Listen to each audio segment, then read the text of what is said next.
Hello friends, तो आज हम लोग वेस्ट बंगाल बोर्ड के अंतर्गत ये क्लास 9 का ज्योग्राफी का सेकेंड यूनिट टेस्ट का क्वेश्चन पेपर है जो कि आपके आने वाले एग्ज़ाम के लिए बहुत ही खास है। आप इस प्रश्न पत्र के माध्यम से न आप अपने एग्ज़ाम में अच्छे अंक प्राप्त कर सकते हैं।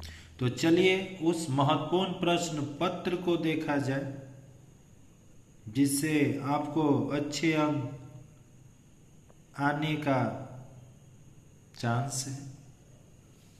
तो देखिए यहाँ पर एक नंबर विकल्पों में से सही विकल्प चुनकर उसे गोल घेर दीजिए।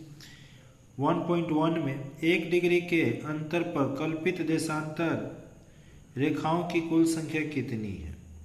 ऑप्शन है 358, 359, 360 और 361। जैसे 1.2 में जाते हैं, मुख्य मध्याह्न रेखा गुजरती है कराची से, इलाहाबाद से, न्यूयॉर्क से या ग्रीनविच से।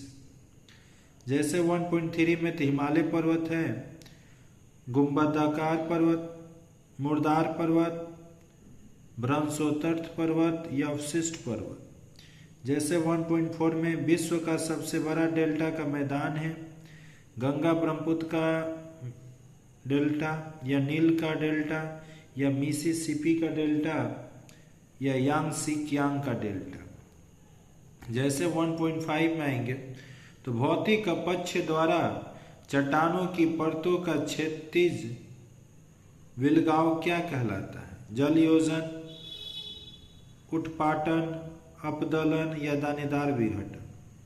जैसे 1.6 देखिएगा तो पश्चिम बंगाल की सबसे ऊंची चोटी है संदाकफू, घूम, सादा सावरग्राम या टाइगर हिल।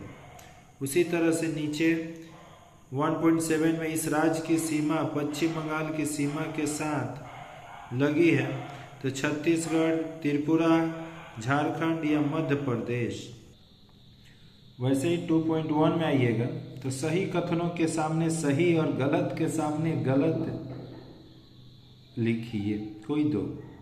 भूमध्य रेखा को महावृत्त कहा जाता है, सही या गलत? अरावली नवीन मुर्दार पर्वत का उदाहरण है, सही या गलत? नेपाल पश्चिम बंगाल के उत्तर में स्थित है। अब चलिए 2.2 में देखते हैं। उपयुक्त शब्दों में से निम्न रिक्त स्थानों की पूर्ति कीजिए, कोई 3। 2.2 का 1 उत्तरी ध्रुव पर ध्रुवतारा का उन्नत कोण डैश होता है। 2.2 का 2 विश्व का सबसे लंबा मुर्दार पर्वत डैश है। 2.2 का 3 शुष्क प्रदेशों में डैश अपक्ष अधिक सक्रिय रहता है। जैसे 2.2 का 4 में जाते हैं तो पश्चिम बंगाल में काल बैसाखी का प्रभाव डैश महीने में रहता है। आइए नीचे 2.2 का 3 निम्न प्रश्नों के उत्तर 1 या 2 शब्दों में लिखिए। आर्कटिका वृत्त का अक्षांश कितना होता है? किस स्थलाकृति को टेबल लैंड कहा जाता है? और शीतोष्ण प्रदेशों में किस प्रकार का क्षय मिलता है? और पश्चिम बंगाल के पश्चिम में स्थित पड़ोसी राज्य का नाम लिखो। तो दोस्तों, तो अगर अभी तक आपने हमारे इस चैनल को सब्सक्राइब नहीं किया है और बेल आइकन के बटन को प्रेस नहीं किया है तो क्या सोच रहे हैं, किस लिए सोच रहे हैं? चैनल को सब्सक्राइब कर लीजिए, बेल आइकन के बटन को प्रेस कर लीजिए और ज़्यादा से ज़्यादा इस वीडियो को अपने दोस्तों में शेयर कर दीजिए ताकि वो लोग भी इस चैनल से जुड़ सके। और आप भी इस चैनल को सब्सक्राइब करके बेल आइकन के बटन को प्रेस कर दीजिए ताकि कोई भी नोटिफिकेशन अगर यहाँ से छोड़ा जाए ना तो सबसे पहले तोहरे के मिलो, आप ही को मिले, ठीक? नहीं तो कहीं देर से मिले तो नुकसान आपको हो सकता है। इसलिए बेल आइकन के बटन को अवश्य बगल में जो घंटा वाला है उसको दबा दीजिए। चलिए निम्न प्रश्नों के उत्तर देखते हैं संक्षेप में। देशांतर रेखा क्या है?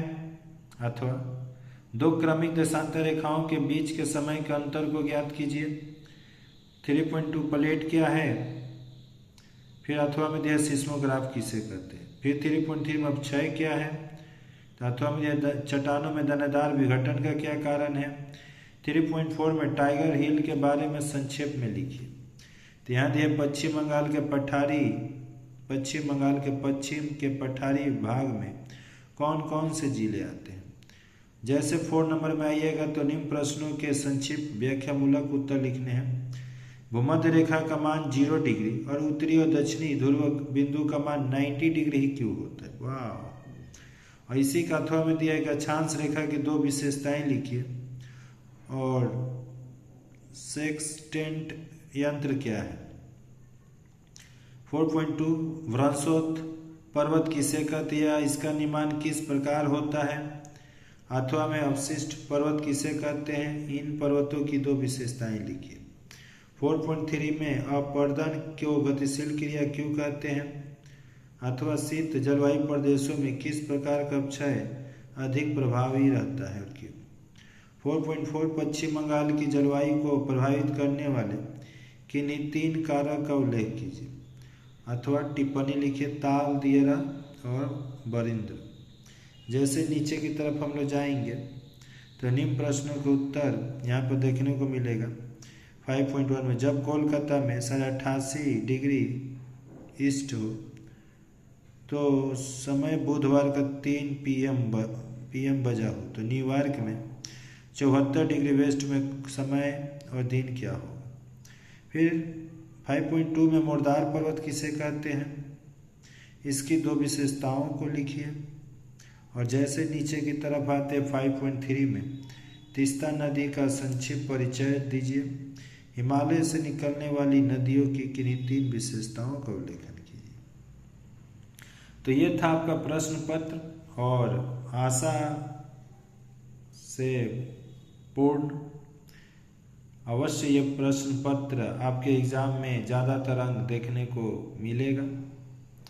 तो मिलते हैं नेक्स्ट वीडियो में, तब तक के लिए जय हिंद, जय भारत, वंदे मातरम। और अगला वीडियो आप किस सब्जेक्ट का देखना चाहते हैं निसंकोच अवश्य कमेंट बॉक्स में कमेंट कीजिए। और ये वीडियो आपको कैसा लग रहा है अवश्य कमेंट कीजिएगा ताकि आपके कमेंट का इंतज़ार रहता है। ठीक, और तब तक के लिए जय हिंद, जय भारत, वंदे मातरम।